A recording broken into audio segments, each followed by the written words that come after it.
Hi dear friends, जैसे आप जानते हैं हम लोग ज्योग्राफी के एनसीईआरटीज देख रहे थे। तो हमने 6, 7, 8 ये तीनों एनसीईआरटी कंप्लीट किए हैं और हम 9th वाली एनसीईआरटी डिस्कस कर रहे थे। 9th की एनसीईआरटी अराउंड हमने 3 चैप्टर्स कंप्लीट किए थे और आज हम 4th चैप्टर से स्टार्ट करने वाले हैं। और ये जो हमारा चैप्टर है इट इज अबाउट क्लाइमेट। बहुत ही कंसेप्चुअल चैप्टर है। इसको थोड़ा सा 2-3 बार आपको रीड करना पड़ेगा तभी समझ में आएगा। अच्छे से सुनना है और समझना है। Climate climate and weather both are the different terms. Climate refers to the sum total of weather conditions and variations over an area for a long period of time, more than 30 years. Weather refers to the state of atmosphere over an area at any point of time. Weather at a particular point of time रहता है। जैसा अभी समझो सुबह के 8:30 7:30 बजे, तो सुबह थोड़ा सा मॉइस्चर है, टेम्परेचर भी कम है। दोपहर में क्या हो रहा है, थोड़ा ड्राइनेस आ रहा है, मॉइस्चर कम हो रहा है और हीट भी हो रहा है। इसको हम कहेंगे वेदर कहेंगे। और जो एवरेज कंडीशन जो रहते हैं वेदर के over the longer period, more than suppose यहाँ पे 30 ईयर्स दिया है, तो इतने पीरियड पे के जो एवरेज कंडीशंस है इसको हम कहते हैं क्लाइमेट। क्लाइमेट है। जैसे हम इंडिया में क्या कहते हैं, मानसूनल क्लाइमेट कहते हैं। तो ये क्या होगा, क्लाइमेट मतलब ये ओवर द पीरियड ज्यादा पीरियड के लिए रहता है। जो परसिस्टेंस चीजें रहती है टेम्परेचर प्रेशर के, इसको हम कहते हैं क्लाइमेट। और वेदर ये मोमेंटरी फिनोमेना रहती है। इसका यहाँ पे मानसून ये जो वर्ड है इसका ओरिजिन कैसे है इसके बारे में दिया है। The monsoon is derived from Arabic word मौसिम which literally means season. Monsoon refers to seasonal reversal in the wind direction during a year. Monsoon मतलब क्या है, सीजनल रिवर्सल है विंड डायरेक्शन का, ऐसे बता रहे हैं। ओके, यहाँ पर देखो ये जो बॉक्स है यहाँ पर एक टर्म है, टेम्परेचर वेरिएशन कहते हैं इसको। तो लिख देता हूँ।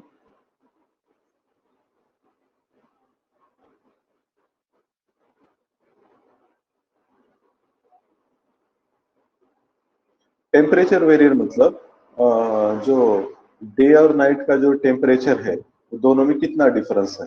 ओके, तो एक चीज यहाँ पे समझ लो, जो मतलब कोस्टल रीजन्स रहते हैं, कोस्टल रीजन्स में क्या होगा, तो ओशन नजदीक है, वाटर बॉडीज नजदीक है, तो इससे वहां पे क्या होता है, मॉडरेटिंग इफेक्ट होता है। पानी की वजह से, मॉइस्चर की वजह से क्लाइमेट क्या रहता है, मतलब वो थोड़ा सा कूल रहता है और एयर में ह्यूमिडिटी रहती है।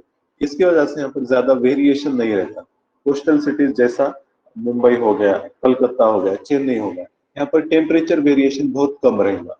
लेकिन जैसा जैसा आप इंटीरियर में जाओगे, कॉन्टिनेंटल पार्ट में जाओगे, तो टेम्परेचर वेरिएशन आपका बढ़ते जाएगा। क्योंकि लैंड क्या होता है, दिन में तो गर्म हो जाता है और रात में पूरी हीट वो क्या करता है, इमिट करता है। तो जिसकी वजह से नाइट में कूल होता है। तो यहाँ पर एग्जाम्पल दिया थर्ड डेजर्ट का। थर्ड डेजर्ट का डे में, दिन में टेम्परेचर रीच होता है 50 degree Celsius and drop down to near 15 degree Celsius in the same night. मतलब अराउंड 35 डिग्री सेल्सियस का वेरिएशन है। On the other hand, there is hardly any difference in day and night temperature in Andaman Nicobar Islands और in Kerala, क्योंकि दोनों में क्या है, coastal है। कोस्ट रहा तो सी का इफेक्ट, मॉडरेशन इफेक्ट कहते हैं, और टेम्परेचर वगैरह एक मॉडरेट रेंज में रहता है। ओके, इसको हम टेम्परेचर वेरिएशन कहते हैं। ऐसे एक टर्म आती है रेनफॉल वेरिएशन, रेनफॉल वेरिएबिलिटी। तो ये भी इंपॉर्टेंट है, ये आपका होमवर्क रहेगा। रेनफॉल वेरिएबिलिटी का पैटर्न क्या है इंडिया में। ओके, तो बस एक क्लू बता देता हूँ। ये दोनों चीजें रिलेटेड है, temperature variation, rainfall variability. Okay, जहां पर इतना ही याद रखो, जहां पर रेनफॉल ज्यादा रहता है ना, वहां पर वेरिएबिलिटी बहुत कम रहती है। जैसा हमारे कोस्टल रीजन्स है, तो वहां पर बारिश ज्यादा गिर रहा है और वेरिएबिलिटी कम रहती है। और एज कम्पेयर दैट जो कॉन्टिनेंटल एरियाज है, वहां पर रेनफॉल कभी कम होता है, कभी ज्यादा होता है। इसलिए रेनफॉल वेरिएबिलिटी सबसे ज्यादा वहां पर है। वेरिएबिलिटी की बात करें, रेनफॉल कम रहता है लेकिन वेरिएबिलिटी ज्यादा रहती है। तो उसका सेम एग्जांपल है थर्ड डेजर्ट। थर्ड डेजर्ट में हाईएस्ट रेनफॉल वेरिएबिलिटी रहती है इंडिया में। ओके, बाकी मुंबई वगैरह की बात की तो रेनफॉल वेरिएबिलिटी हमारे पास कम रहती है। ओके,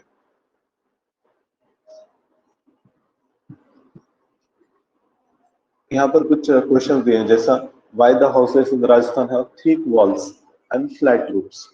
तो जैसे रीजन रहेगा वहाँ का क्लाइमेट जिस तरीके से रहेगा, घर का स्ट्रक्चर भी उसी तरीके से बनाते हैं। राजस्थान में हमको पता है हीटिंग वगैरह बहुत ज्यादा होता है।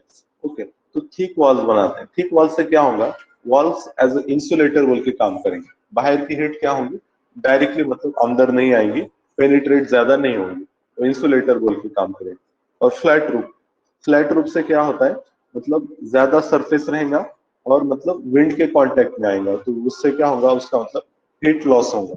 मतलब वो भी कूलिंग के लिए है flat roof. Flat roof wider area रहता है और वाइडर एरिया की वजह से मतलब गर्म हुआ भी तो जल्दी से ठंडा हो जाएगा। तो ये चीज है।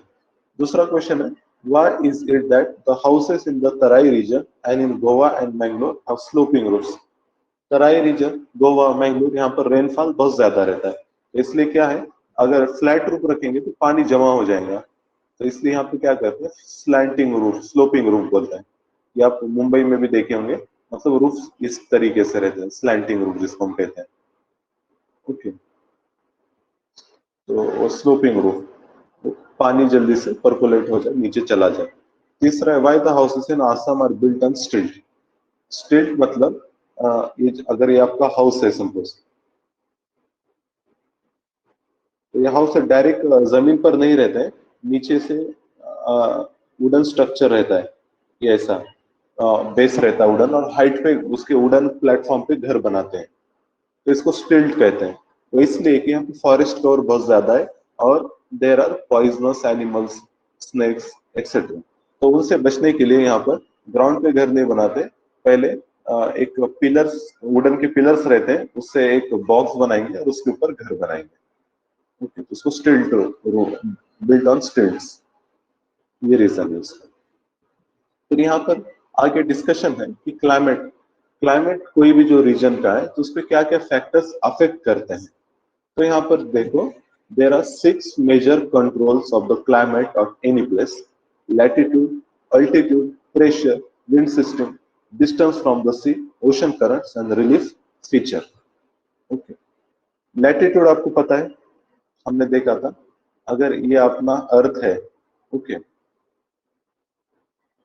यहाँ से तो इक्वेटर जाएंगे, यहाँ से प्राइम मेरिडियन, ये जो लाइंस रहते हैं वर्टिकल लाइन को हम क्या कहते हैं, इक्वेटर, लैटिट्यूड कहते हैं, और ये वाले जो हॉरिजॉन्टल लाइंस हैं इनको हम कहते हैं लॉन्गिट्यूड। लॉन्गिट्यूड और लैटिट्यूड दोनों भी इंपॉर्टेंट है, दोनों डिटरमाइन करेंगे कि वहां पे कितना सनरेज कितने आते हैं, तो इससे हीटिंग कितना होगा, फिर विंड प्रेशर बेल्ट कौन सा है, तो ये सारी चीजें मतलब लैटिट्यूड के ऊपर डिपेंड करती है, इसलिए लैटिट्यूड भी एक इंपॉर्टेंट फैक्टर है। अल्टीट्यूड, अल्टीट्यूड मतलब ग्राउंड लेवल से आपकी हाइट कितनी है, आप ऐसे ऊपर जा रहे हो तो अल्टीट्यूड आपका बढ़ते जाएगा, जैसे जैसे आप बढ़ते ऊपर जाते हो स्ट्रोपोस्फियर में, तो क्या होता है, टेम्परेचर कम होता है, इसको कहते हैं लैप्स रेट कहते हैं। 1 किलोमीटर पर 1 kilometre 6.5 degree Celsius temperature decrease होता है, इसको हम लैप्स रेट कहते हैं, ट्रोपोस्फियर में होता है। दूसरी बात, प्रेशर एंड विंड सिस्टम, तो ये तो हमने देखा था, प्रेशर विंड सिस्टम, ये वो डिफरेंट प्रेशर बेल्ट्स हैं, और प्रेशर बेल्ट की वजह से एयर की डायरेक्शन वगैरह ये सब डिसाइड होती है, और ये प्रेशर बेल्ट और विंड सिस्टम भी टेम्परेचर डिटरमाइन करते हैं, क्लाइमेट डिटरमाइन करते हैं। जैसा कि हमने देखा था अफ्रीका, अफ्रीका में क्या है, अफ्रीका सपोज ये अफ्रीका का मैप अपना, ओके, और यहाँ से कोल्ड करंट जा रहे हैं, कोल्ड करंट वगैरह, तो इसकी वजह से क्या होता है पता है, यहाँ पर रेनफॉल कम होता है, ये रीजन कोल्ड करंट है, और कम रेनफॉल की वजह से वहां पर डेजर्ट फॉर्मेशन है।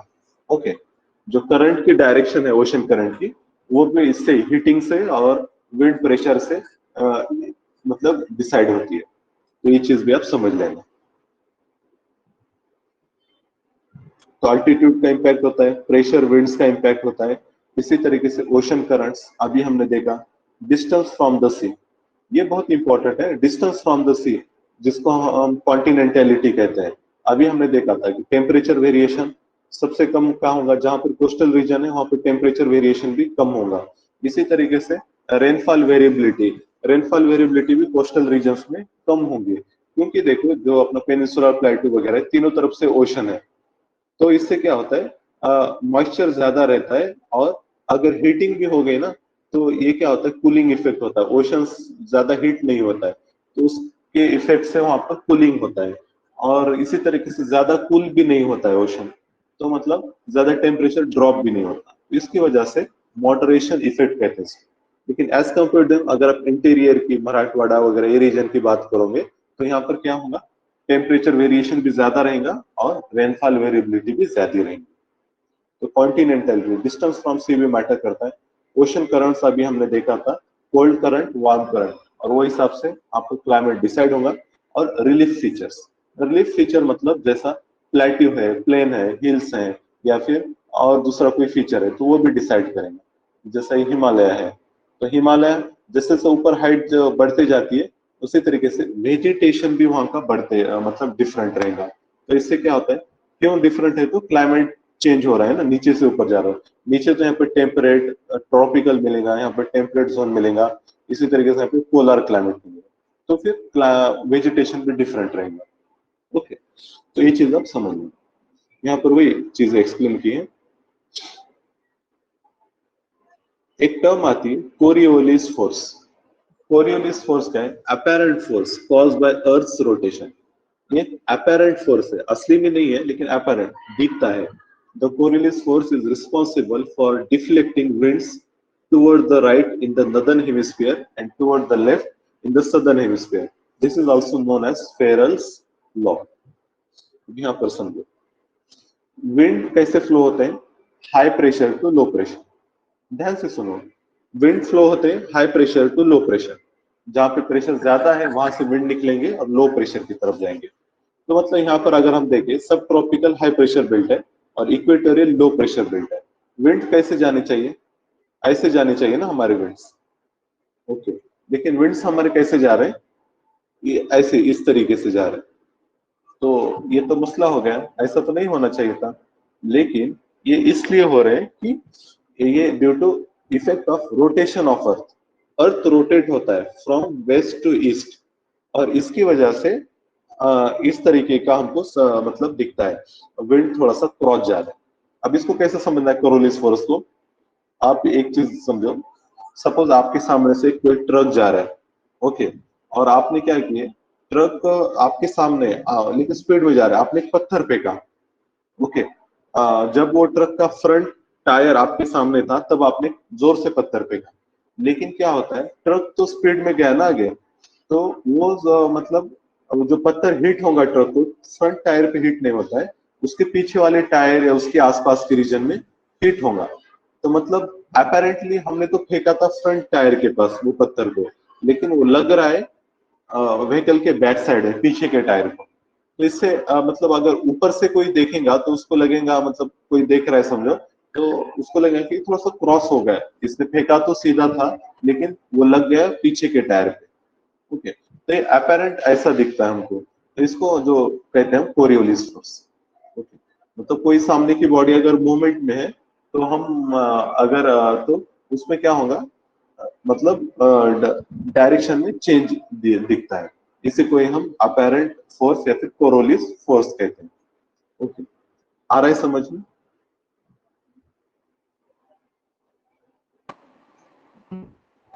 हेलो, आपको समझ में आ रहा है? हाँ, मेरी आवाज तो आ रही है ना आप सभी को? यस सर, समझ में आ रहा सर। यस सर, आ हाँ, रहा है। ओके, ठीक है। बस इतना ही समझो कि अपेरेंट फोर्स है, और जब बॉडी रोटेट होती है तब एक्ट होता है। इतना याद रखना, नदर्न हेमिस्फीयर में क्या होता है, राइट साइड में डिफ्लेक्ट करता है कोरियोलिस फोर्स, राइट साइड में। तो इसीलिए मतलब ये विंड ऐसे जा रहे हैं हमारे, ये विंड का राइट साइड है और ये लेफ्ट साइड है, तो राइट साइड में डिफ्लेक्ट करेगा, और राइट साइड में डिफ्लेक्ट होने की वजह से ये विंड ऐसे क्रॉस हो जाता है। ओके, तो ये जो दिख रहा है ना विंड की डायरेक्शन, विंड ऐसे क्रॉस हो रहा है राइट वर्ड्स। और अगर नॉर्थ हेमिस्फीयर, साउथ हेमिस्फीयर में अगर देखते हैं, तो साउथ में जाने तो ऐसा चाहिए था, लेकिन लेफ्ट साइड में डिफ्लेक्ट होते हैं, लेफ्ट साइड में डिफ्लेक्ट होके फिर विंड्स ऐसे जाएंगे। लेकिन दोनों का भी नाम क्या है, ईस्टर्ली ही है, क्योंकि इस ईस्टर्ली जो डायरेक्शन से विंड्स आ रहे हैं वो डायरेक्शन से नाम गिरता है, इसको हम ईस्टर्ली कहते हैं। ओके, तो ये चीज याद रखो। तो ये हमने देखा कोरियोलिस फोर्स। कोरियोलिस फोर्स के बाद और एक टर्म आई है जेट स्ट्रीम्स। जेट स्ट्रीम क्या रहते हैं, they are located approximately 27 degree to 30 degree north latitude, therefore they are known as subtropical westerly jet stream.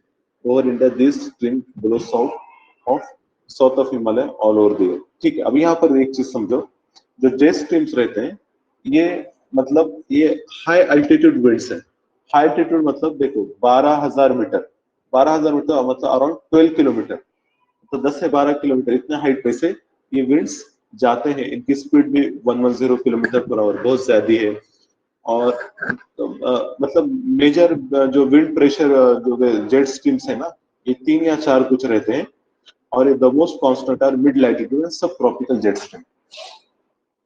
जो सब ट्रॉपिकल और मिड लैटिट्यूड जेट स्ट्रीम्स है ना, ये मतलब ऑल द ईयर प्रेजेंट रहते हैं। तो ये क्या है, सिंपल समझो कि ये हाई अल्टीट्यूड विंड्स हैं। Jet streams are high altitude winds. आपको मैं डायग्राम दिखाता हूँ, समझ में आएगा। ये हमारे विंड प्रेशर बेल्ट है ना, सब tropical high pressure, equatorial low pressure, सब पोलर बेल्ट। अब यहाँ पर ये देखो, ये हमारे जेट स्ट्रीम्स रहते हैं। जो हमारा नीचे वाला इक्वेटोरियल प्रेशर बेल्ट है और ये जो टेम्परेट प्रेशर बेल्ट है, ये दोनों के बीच में से जाएगा। ओके, और ये वाला जो रहता है इसको पोलर जेट स्ट्रीम कहते हैं। पोलर बेल्ट मतलब पोलर सेल, और इसको हम फेरल सेल कहते हैं, वो दोनों के बीच में। और फेरल और हेडली सेल के बीच में से ये जाता है सब ट्रॉपिकल जेट स्ट्रीम। अब ये आ रहा है वेस्ट साइड से, ओके, इसलिए हम कहते हैं वेस्टर्ली जेट स्ट्रीम कहते हैं। इसका रोल बहुत इंपॉर्टेंट है मानसून फॉर्मेशन में, वेस्टर्ली जेट स्ट्रीम। ओके, ये याद रखना। और एक डायग्राम, ये जो बेल्ट है हमारे, ये जैसा हेडली सेल है, हेडली सेल, और ये हमारी फेरल सेल है। तो दोनों के बीच में से ऊपर हाइट में से ये जाता है, ऐसा ऊपर से जाएगा जेट स्ट्रीम, और यहाँ पे पोलर जेट स्ट्रीम। ओके, इसको बस विजुअलाइज करो, इमेजिन करो, ऊपर हाइट पे से दोनों प्रेशर बेल्ट के बीच में से ये जा रहा है, ऐसा दिखेगा। पर क्या होता है, जब मानसून सीजन आता है ना, मानसून में ये जो वेस्टर्ली जेट स्ट्रीम है, इसकी डायरेक्शन मतलब ये साइड में हट जाता है और इसको रिप्लेस करता है easterly jet stream. Easterly jet stream ऐसे तिबेट प्लेटू से आएगा और यहाँ पर जाएगा नीचे, वेस्ट ईस्टर्ली जेट स्ट्रीम। इसका भी रोल इंपॉर्टेंट है मानसून फॉर्मेशन के लिए। ओके,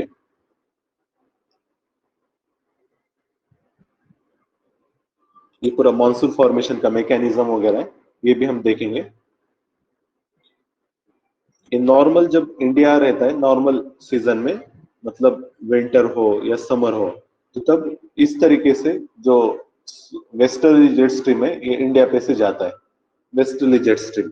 ओके, पर क्या होता है समर में हीट होता है अपना इंडियन कॉन्टिनेंट, और ये जो इक्वेटर है, इक्वेटर पे क्या होते हैं हमको पता है, विंड्स कन्वर्ज होते हैं ऐसे। ओके, क्योंकि यहाँ पे लो प्रेशर रहता है, और ये जो रीजन को हम क्या कहते हैं, ITCZ कहते हैं, इंटर ट्रॉपिकल कन्वर्जन जोन, क्योंकि यहाँ पे विंड क्या हो रहे हैं, कन्वर्ज हो रहे हैं।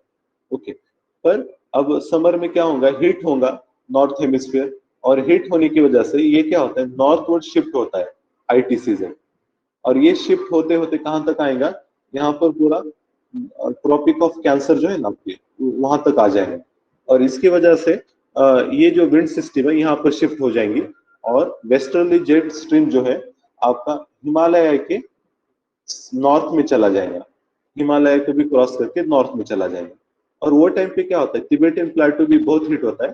तिबेटियन प्लेटो हिट होने की वजह से वहां से विंड्स ऊपर उठ जाते हैं, और वो विंड्स ऊपर आके मतलब ऐसा मदागास्कर के पास जाते हैं।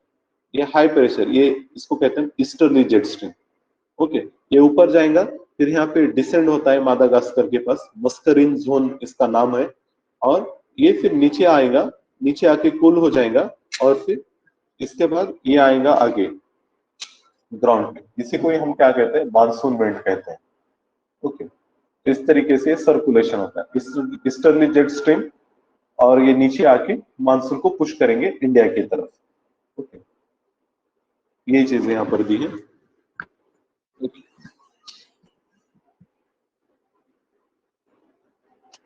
हम इसको वीडियो के थ्रू भी समझेंगे मॉनसून फॉर्मेशन को। अब यहाँ पर इंडियन मानसून के बारे में पूरा डिटेल में डिस्क्रिप्शन है। एक चीज याद रखना मानसून फॉर्मेशन तभी होता है जब ईस्टर्ली जेट स्ट्रीम आपका तैयार हो रहा है। ओके, जब तक वेस्टर्ली जेट स्ट्रीम इंडिया पर है तब तक मानसून फॉर्मेशन नहीं होगा। As soon as westerly jet stream Himalaya को क्रॉस करके हिमालय के नॉर्थ में चला जाएगा ना, तभी क्या होगा, मानसून फॉर्मेशन होगा। ये चीज आप ध्यान में रखना। ओके, अब यहाँ पर फैक्टर्स के नाम दिए हैं जो मानसून फॉर्मेशन को इम्पैक्ट करते हैं, जैसा कि आवाज आ रहा है, जी सर, आवाज आ आ रहा रही है है आप सर। लोगों को? ओके ओके, ठीक है, शेयर स्क्रीन कर रहा हूँ अभी। ये एक वीडियो,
सर आपकी आवाज नहीं आ रही है सर। आवाज नहीं आ रही? ये अब आ वीडियो में रही प्ले है कर रहा हूँ। अच्छा, और वीडियो की आवाज नहीं आ रही है? वीडियो। नहीं सर, वीडियो की आवाज मैं नहीं आ रही है। आप चेक करना।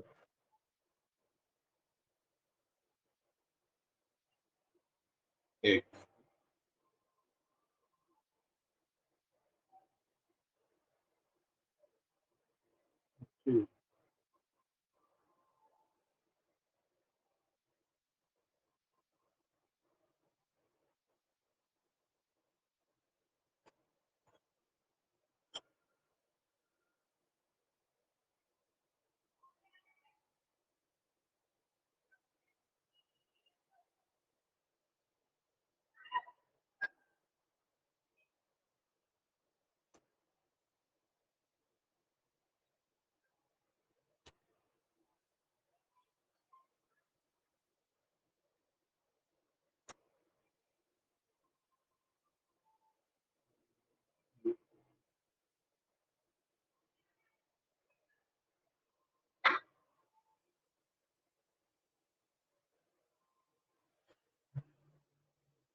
तो किसी को पता है वीडियो कैसे प्ले करना है? यहाँ पर प्ले तो हो रहा है, आवाज नहीं जा रहा है।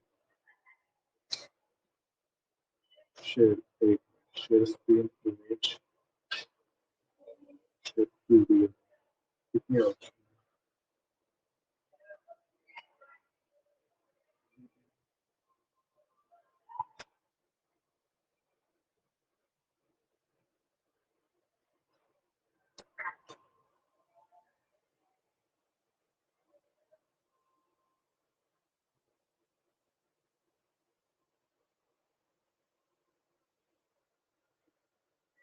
कुछ सही बात देखते हैं।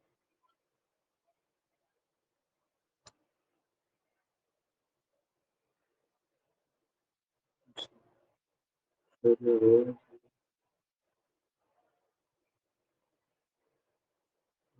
आवाज का इशू हो रहा है। ओके, कोई बात नहीं, ये वीडियो की लिंक मैं आपसे शेयर कर देता हूँ।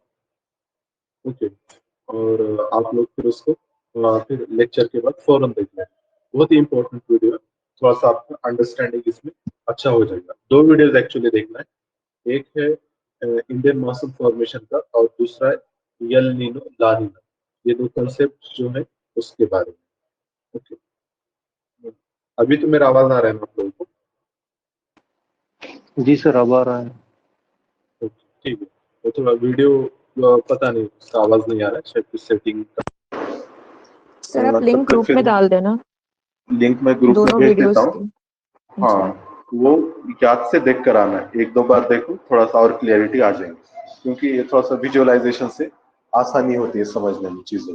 ओके, फिर इसके बाद जो इम्पोर्टेंट कंसेप्ट है वो एल नीनो ला नीना का कंसेप्ट है। एल नीनो, ये इसके ओरिजिन के बारे में बताएं। एल नीनो स्पेनिश वर्ड है और इसका मीनिंग होता है द चाइल्ड। चाइल्ड, ये मतलब जीसस क्राइस्ट, ठीक है, इनके कंटेक्स्ट में बोला गया है, क्योंकि जनरली दिसंबर में हुआ करता था, दिसंबर जनवरी, जो कि बर्थ टाइम रहता है मतलब जीसस क्राइस्ट, ठीक है, प्रोफेट जीसस का। El Nino is a Spanish word meaning the child and refers to baby Christ as this current start flowing during Christmas. The presence of El Nino leads to an increase in sea surface temperatures and weakening of the trade winds in the region. Okay. तो ये El Nino एक important event है जो कि हमारे Indian monsoon पे काफी impact करती है। ओके, तो पहले मैं आपको थोड़ा सा एक मैप दिखाता हूँ ओशन को।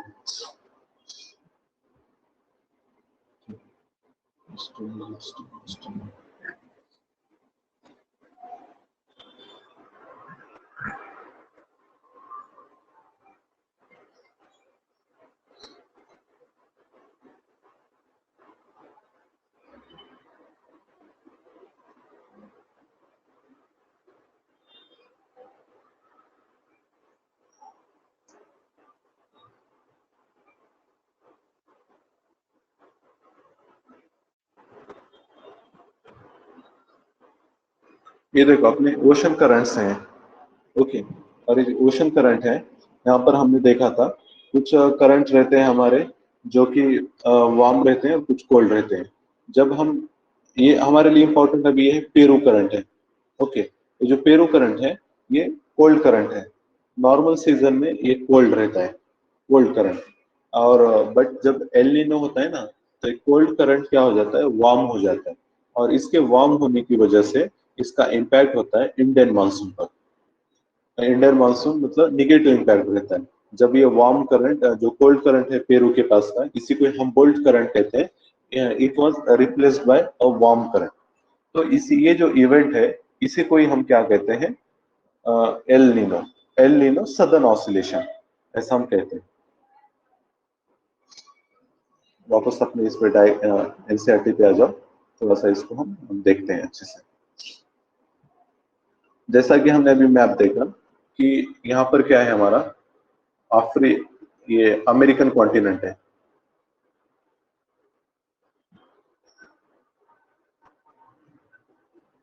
ओके, यहाँ पर ये ऑस्ट्रेलिया। ओके, और यहाँ पर ऐसा इंडिया रहेंगे। अब ये तीनों बहुत चीजें हैं, ये अफ्रीका का कोस्ट है, या मादागास्कर है। यहाँ पर हाई प्रेशर आएगा, यहाँ पर समर की बात कर रहे हैं बस, यहाँ पर लो प्रेशर है समर में। ओके, अब यहाँ पर क्या होता है, नॉर्मली ये हमारा है वार्म करंट, ये जो है वार्म करंट है, सॉरी नॉर्मली ये हमारा कोल्ड करंट है पेरू के पास का। और यहाँ पर यहाँ पे कोल्ड रहता है, तो यहाँ पर क्या रहता है, वार्म रहता है, वार्म करंट। और जो एयर का जो मूवमेंट होता है, हमको पता है जहां पर भी कोल्ड करंट रहेगा तो कोल्ड करंट में क्या होता है, एयर हाई प्रेशर रहता है। तो हाई प्रेशर की वजह से एयर क्या होती है, air moves from high pressure to low pressure. तो जो सी सरफेस है वहां पर एयर ऐसे मूव करेंगे। ओके, मतलब अमेरिका से ऑस्ट्रेलिया जाएंगे, क्योंकि यहाँ पर भी क्या लो प्रेशर है। और यहाँ से फिर ऊपर जाएंगी, यहाँ पर वार्म है ना, वार्म रहे तो असेंड करती है, और यहाँ पर ऊपर जाएंगे तो यहाँ पर रेनफॉल होगा, एयर कूल होगी, और फिर बाद में ऊपर जाके ठंडी हो जाएंगी, और फिर एयर फिर घूमकर वापस ऐसे आएंगे। ये जो कहते हैं इसको हम नॉर्मल वाकर सर्कुलेशन कहते हैं। ये जो इवेंट्स है इसको हम कहते हैं नॉर्मल वाकर सर्कुलेशन। ये चीज याद रखना।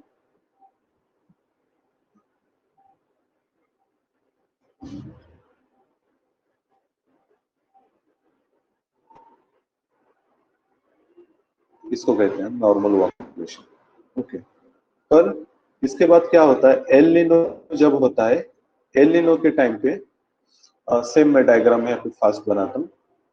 ये हमारा यूएस है, ये ऑस्ट्रेलिया, और ये हमारा इंडिया, ये अफ्रीका, मादागास्कर।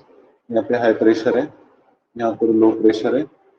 अब जब एल नीनो होता है, एल नीनो के टाइम पे यहाँ पर क्या हो रहा है, वार्म करंट हो रहा है, ये वार्म करंट है। और वार्म करंट रहा तो मतलब वहां पर क्या रहेगा, लो प्रेशर रहेगा। ओके, यहाँ पर लो प्रेशर रहेगा तो यहाँ पर फिर कोल्ड करंट आता है, और यहाँ पर हाई प्रेशर रहेगा। इसकी वजह से क्या होता है, जो वाकर सेल पहले हम देख रहे थे कि मतलब विंड का फ्लो यूएसए से यहाँ पर हो रहा था, अब हाई प्रेशर तो ऑस्ट्रेलिया के पास है, तो जो विंड का फ्लो है ऐसे होगा, फिर यहाँ से ऊपर जाएंगे विंड, यहाँ पर रेनफॉल होगा, बारिश होगी, और फिर इस तरीके से विंड फ्लो होगा। इसको कहते हैं reverse walker circulation.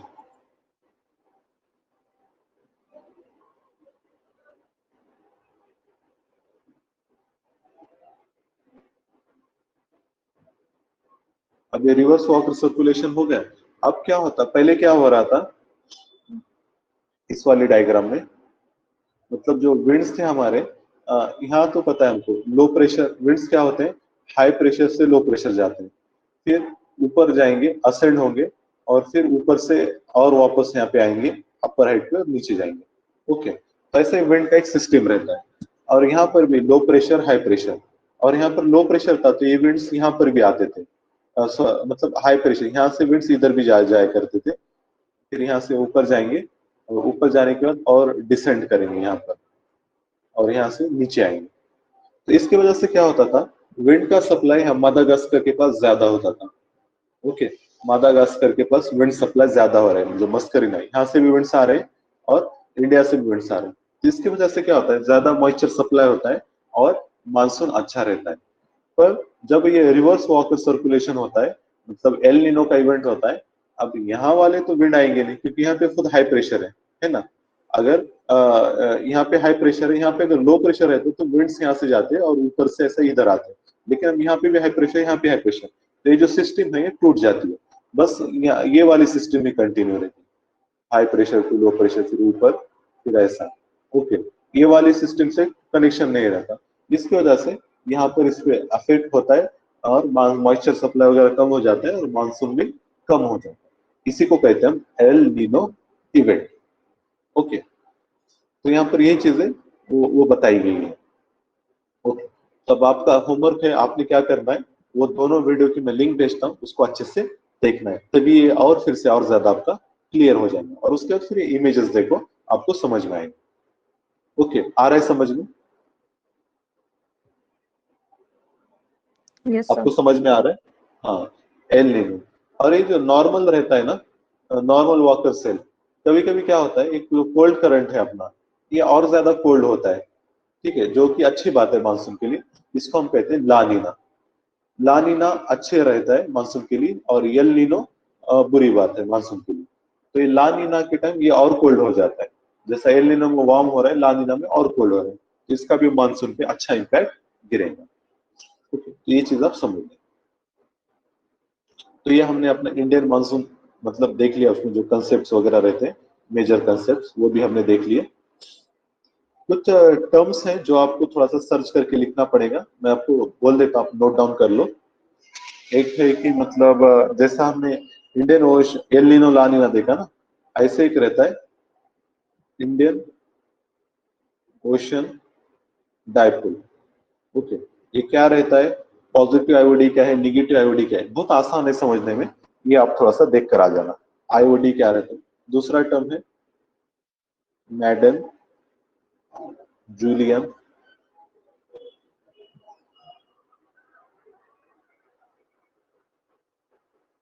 मैडन Julian oscillation, ये क्या रहता है, इसको भी देख लो। और इसका मतलब मानसून के लिए अच्छा रहता है, गलत रहता है, वो एक चीज। और एक रहता है एल नीनो मोडोकी।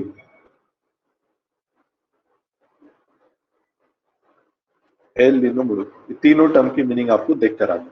ओके, तो ये तो हमने देखा था कि मानसून इंडिया में आ रहा है, मानसून जैसा आ रहा है उसी तरीके से वो रिट्रीट भी होता है। ओके। सर थर्ड क्वेश्चन क्या था? हाँ, ये वाला था एल नीनो मोडोकी। ठीक है, थोड़ा ठीक सा है। अलग है, वैसे पैसिफिक ओशन से रिलेटेड है, देख लो समझ में आ जाएगा। ओके, इसके बाद देखो, जैसा मानसून आ रहा है ये चला भी जाता है इंडिया से, तो इसको मानसून जो जब चला जाता है इसको हम कहते हैं रिट्रीटिंग मानसून कहते हैं। ओके, यहाँ पर दिया देखो डायग्राम। अब क्या हो रहा है, समर में तो ठीक है ITCZ पूरा अपना यहाँ तक आ गया था, और ये क्या करता है, विंड्स मतलब डायरेक्शन रिवर्स हो रही थी इक्वेटर के पास से, और विंड्स हमारे पास से ऐसे आ रहे थे। ओके, पर बाद में क्या होता है, अब ITCZ सन जो है वो धीरे धीरे नीचे शिफ्ट होता है और सदर्न हेमिस्फीयर में, और ये इक्वेटर के भी नीचे चला जाता है ITCZ। अब कन्वर्जेंस जोन तो यहाँ पर आएगा और लो प्रेशर आपका यहाँ पे बनेगा। अब कंपैरेटिवली इंडिया में क्या होता है, थोड़ा सा हाई प्रेशर हो जाता है, क्योंकि अब हीटिंग इधर हो रही है एकदम नीचे सदर्न हेमिस्फीयर। तो विंड्स क्या होंगे, हमारे जो विंड्स रहते हैं वो नीचे के डायरेक्शन में आएंगे, ऐसा।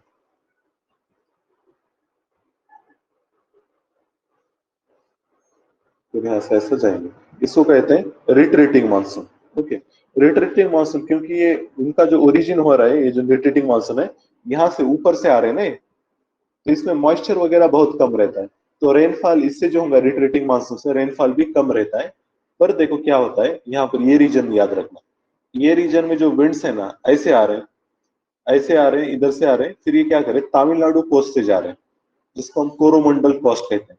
तो यहाँ बे ऑफ बंगाल से आ रहे हैं तो ये मॉइस्चर लेके आते हैं, और इसीलिए तमिलनाडु में क्या होता है, जो बारिश होता है विंटर रेनफॉल ज्यादा होता है, विंटर रेनफॉल या रिट्रीटिंग मानसून से रेनफॉल ज्यादा होता है, ये हम कहते हैं, ये टर्म याद रखना, winter rainfall.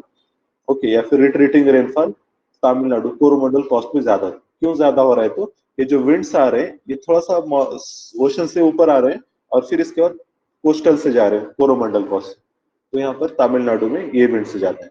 South west monsoon से ज्यादा रेनफॉल नहीं होता है वहां पे। ओके, पर इससे ज्यादा होता है winter rainfall. Winter rainfall India में और कुछ जगह पर भी होता है, जैसा कि यहाँ पर पंजाब रीजन में।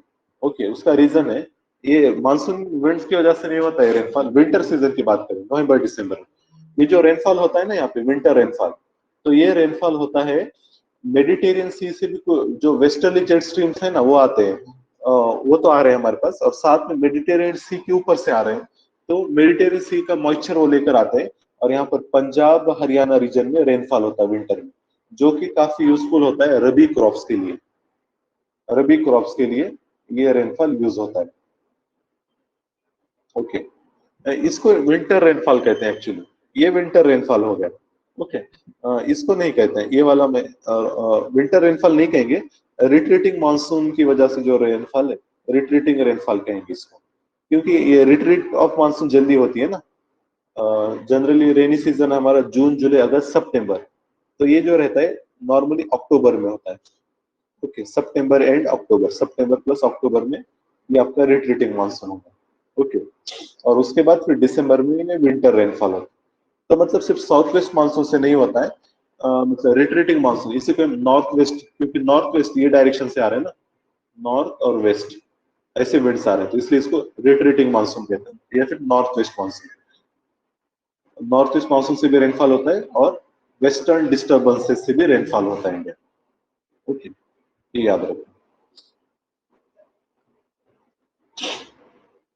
ये रेनफॉल है जून टू सितंबर, मोर देन 200 सेंटीमीटर 400 सेंटीमीटर, ये हाई रेनफॉल रीजन है। जहां पर भी हाई रेनफॉल रहेगा वहां पर ट्रॉपिकल एवरग्रीन फॉरेस्ट रहेंगे, एवरग्रीन फॉरेस्ट। ये एनुअल रेनफॉल है, ये बस था जून टू सितंबर, लेकिन इंडिया का मेजर रेनफॉल तो वही पीरियड में होता है, तो ज्यादा डिफरेंस नहीं है। बस ये एक ही डायग्राम याद रखो ऐसे, हाई रेनफॉल। बस अगर एग्जाम में मौका मिले निकालने का तो ये सब नहीं लिखना रहता है, बस क्या दिखाने का, ऐसा हैच कर दो ये हाई रेनफॉल है। ओके, और फिर ये वाला रीजन बता देने का मॉडरेट रेनफॉल, ऐसे लिख देने का मॉडरेट, और यहाँ पे बस ऐसा एक पट्टा निकाल के लो रेनफॉल। ओके, इंडिया का जो एवरेज रेनफॉल है एवरेज रेनफॉल इन इंडिया कितना है? कोई बताओ मुझको।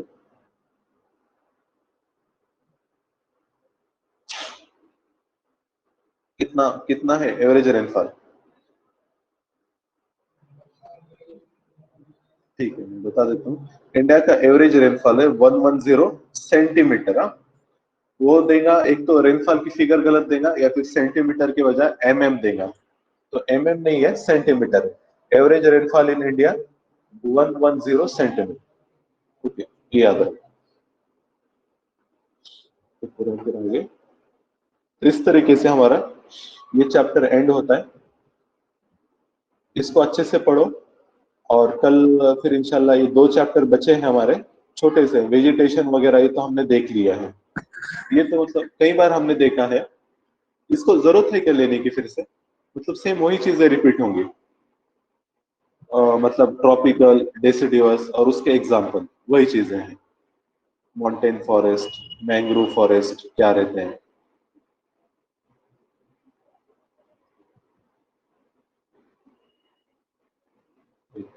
इसमें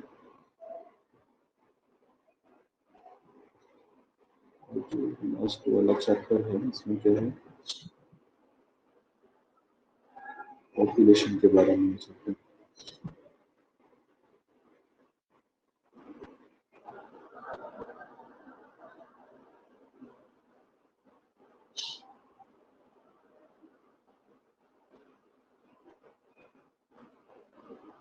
ठीक है, कोई बात नहीं, इसको हम शॉर्टली देख लेते हैं और अगर टाइम और बच जाता है तो फिर हम। आवाज आ रही है आप सबको? जी सर। आ रही है आपको? वो थोड़ा दिक्कत हो रहा है, बार बार लॉग आउट हो रहा है। I am audible? जी सर, आ रही है। हाँ ठीक है, ठीक है। तो अभी इसको रिवाइज करो और वो वीडियो भेज रहा हूँ वो भी देखो। ठीक है, फिर अभी हम एंड करें सेशन को। Yes sir. हाँ ठीक ठीक, चलो कल मिलते हैं इंशाल्लाह। ठीक, अल्लाह।